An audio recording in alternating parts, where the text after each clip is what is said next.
আজকে এই পথে বলেছি যে বাংলাদেশ স্বাধীন হওয়ার পরে একটা বড় দ্বন্দ্ব ছিল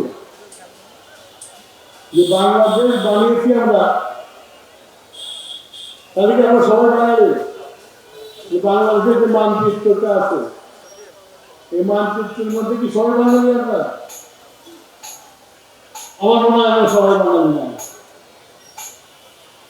এই মানচিত্রের মধ্যে বসবাস করে বাঙালি সবচেয়ে বড় গোষ্ঠী, তারপরে সাঁওতাল, মৌরান, হাজান, তারপরে হচ্ছে গারো, চাকমা, মারমা, অনেকটি গোষ্ঠী আছে।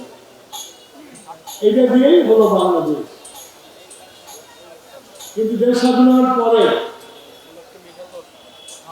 তখনকার নেতা বলেছিল সব বাঙালি হয়ে যায়, যার ফলশ্রুতিতে আজকে আমরা পার্বত্য চট্টগ্রামের মধ্যে অশান্তি সৃষ্টি হয়েছিল এবং সেই অশান্তি এখনো বিরাজমান। ঠিক সেই সময় আমাদের শহীদ প্রেসিডেন্ট জিয়াউর রহমান বলল যে এই বাংলাদেশের যে মানচিত্র, এই মানচিত্রের মধ্যে যারা বসবাস করে সবাই বাংলাদেশি।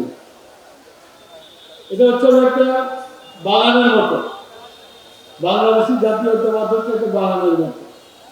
আর সেই বাগানে গোলাপ ফোটে, গাঁদা ফোটে, আবার ঘাস ফুলও ফোটে, বন ফুলও ফোটে, সব মিলিয়ে হলো বাগান। তেমনি আমাদের বাংলাদেশি জাতীয়তাবাদ হলো আমাদের বাগান। এই বাগানে বসবাস করে সবাই।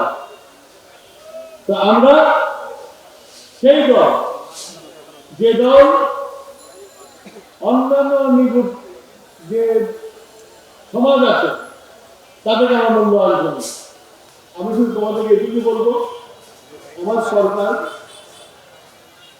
তারেক রহমানের নেতৃত্বে বাংলাদেশের সকল জনগোষ্ঠীকে নিয়ে একটি নতুন বাংলাদেশ গড়ার জন্য প্রচেষ্টা চালিয়ে যাচ্ছে।